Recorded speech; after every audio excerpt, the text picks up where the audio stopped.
আখযারুল কওমিল্লাযীনা যালামু, আমি আল্লাহ নিজে জালেমদের শিকড় কেটে দেই।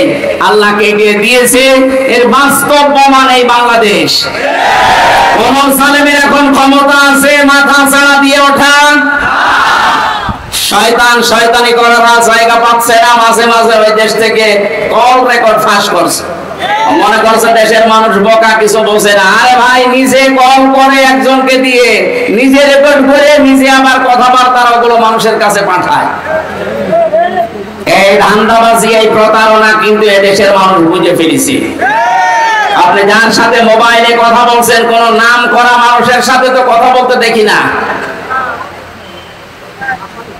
কোথায় কোন গায়ে কোন কে তার পরিচয় কেউ জানে না। তার সাথে আগে থেকে লিংক করে কথাগুলো কি বলা লাগবে সব সেট করে রাখে। ওই কথাগুলো নিজে 3-4 মিনিট বলার পরে ওইটা আবার এডিটিং করে কল রেকর্ড ছেড়ে দিচ্ছে, মানুষ যেন ভয় পায়। গোপালগঞ্জে সেই দিন শুনলাম এক লোকের জন্মদিন নাকি পালন করতে দেয়নি। জারি হোক, এই জন্য ওসি সাহেব যারা জন্মদিন পালন করার জন্য গেছে তাদেরকে নিষেধ করেছে, না এই জন্মদিন পালন করা যাবে না, কারণ এটা ইসলামের নেই। কারো জন্মদিন মৃত্যুদিন পালন করা লাগবে, ইসলামে আছে? ওসি সাহেব আল্লাহর ঘোষণা রসুলের ঘোষণা অনুযায়ী কাজ করেনি। এটা দেখলাম উনি ওখানে জানাচ্ছে মায়ের কাছে যে মা এই হচ্ছে।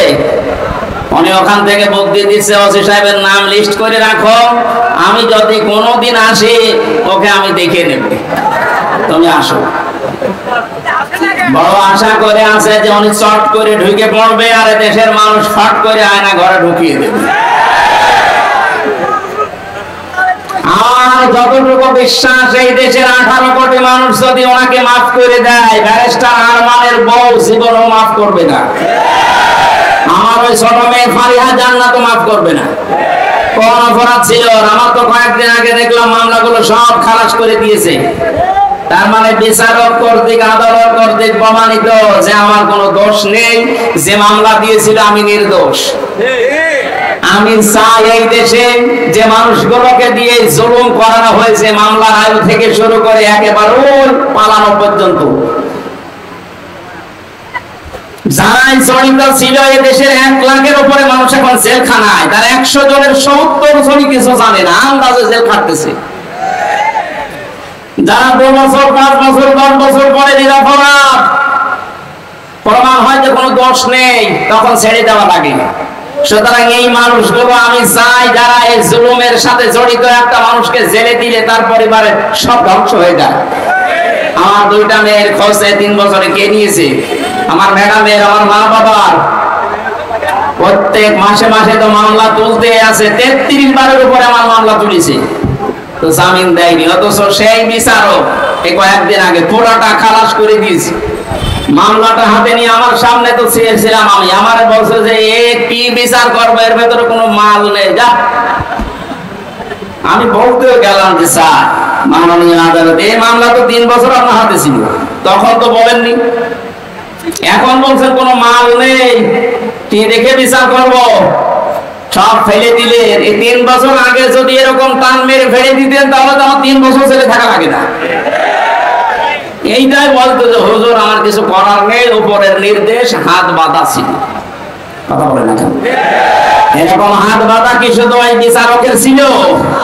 এদেশে 1628টা চেয়ার, শুধু একটা চেয়ারের হাত খোলা ছিল, বাকি সবগুলো ছিল হাত বাঁধা। এজন্য তাদের ইচ্ছা থাকার পরও তারা ন্যায় বিচার করতে পারেনি। কোনদিন একটা বিবেক সম্পন্ন মানুষের এই জুলুম দেখার পরে সহ্য করা সম্ভব না, কিন্তু হাত বাঁধা। ওনার হাত খুলে যাওয়ার পরে আর 1 সেকেন্ডও দেরি করে না, সব খারিজ করে দিয়েছে। আমরা চাই রাষ্ট্র সংস্কার যখন আরম্ভ হয়েছে, এই দেশে যাদের হাত এরকম বাঁধা ছিল, এই 1628টা চেয়ারের কোন হাত যেন আর বাঁধা না থাকে। সবার হাত আমরা আবু সাইদের মতো খোলা দেখতে চাই। কথা বলেন, দায়িত্বে যারা আছে থাক, আমার কোনো আফসোস নেই, নিষেধ নেই, কিন্তু আমরা কারো হাত বাঁধা দেখতে চাই না। প্রশাসনের চেয়ারে যারা আছে, বিচারকের চেয়ারে যারা আছে, হাত খুলে দিন, এদের দ্বারাই ন্যায় বিচার করা সম্ভব। মানুষ না, এদের বিবি বাচ্চা বউ নেই, ওরা বাধ্য হয়েছে এই কাজগুলো করতে। সুতরাং এই জুলুমের সাথে যারা মিশ্রণ করে দিয়েছেন, নিজের ঈমান থাকার পরেও আপনি শান্তিতে, স্বস্তিতে, নিরাপত্তার সাথে থাকতে পারবেন না। এই ঘোষণা কার? আল্লাযীনা আমানু ওয়া লাম ইয়ালবিসু ঈমানাহুম বিজুলমিন। যারা ঈমান আনে কিন্তু তাদের ঈমানকে জুলুমের সাথে মিশ্রণ করে ফেলে, তাদেরকে আমি আল্লাহ শান্তিতে থাকতে দেই না। বাস্তব আমরা এখন দেখতে পাচ্ছি, কেউ শান্তিতে আছে? মনে করেছিল আমি আরামে থাকবো, যাদের দ্বারা আরামে থাকবে তারাই ধরিয়ে দিয়েছে। এই যে দীপমণির নাম শুনলাম, উনি ওনার বোনের বাড়িতে পালিয়েছিল। বোনের ছেলে মোবাইল টিপছিল, নিষেধ করে ওই মোবাইলকে বাদ দিয়ে পড়াশোনা কর। ও ছেলেটা বিরক্ত হয়ে গিয়ে 999 কল দিয়ে পুলিশ ভাইদের কাছে। আপনাকে আল্লাহ শান্তিতে থাকতে দেবে না। যারা জুলুম করে আর যারা জুলুমের সাপোর্ট করে, এই মানুষগুলো নবীর উম্মত থেকে বের হয়ে যায়। কত বড় কথা লক্ষ্য করেন, যারা জুলুম করে আর যারা জেনে শুনে জুলুমের সাপোর্ট করে, এরা নবীর উম্মতের বাইরের লোক। এদেশে আমরা অনেককে এরকম দেখতে পেয়েছি। সুতরাং আপনাকে আল্লাহ শান্তিতে, স্বস্তিতে, নিরাপত্তায় থাকতে দেবে কোন কারণে? বিডিআর বিদ্রোহের নামে হাজার হাজার মানুষকে বিনা কারণে, তাদের মুখের ভাষা, তাদের মুখের কান্না, চোখের পানি দেখলে আল্লাহর আরশ পর্যন্ত কেঁপে যায়। এই 3 বছরে 900-র উপরে বিডিআর এর সাথে আমার দেখা। কত মানুষ 1 মাস পরে রিটায়ার্ড হয়ে বাড়িতে যেয়ে বউ বাচ্চা নিয়ে থাকবে, অথচ 14 বছর জেল খাটতেছে। রাতে তাহাজ্জুদ পড়তে যখন উঠতাম দেখতাম এই মুরব্বী মানুষ, এরকম মুরব্বী মানুষ 14 বছর জেলে আছে। রাতের বেলা ঘুমের ভেতরে ঘুম থেকে উঠে এমন একটা আওয়াজ দিত, আমার মনে হয় আওয়াজে চলে যায়। 60 বছর 65 বছরের এই মুরব্বী মানুষ চোখের পানি ফেলি কাঁদতো, হামজা ভাই জীবনের 1 মাস পরে রিটায়ার হয়ে যেতাম, বিনা কারণে কিচ্ছু জানি না। যদি শাস্তিও দিয়ে দিত মাত্র 7 বছর জেল হতো, অথচ 15 বছর পরে আছি। কি জবাব দেবেন আপনি এই জুলুমের?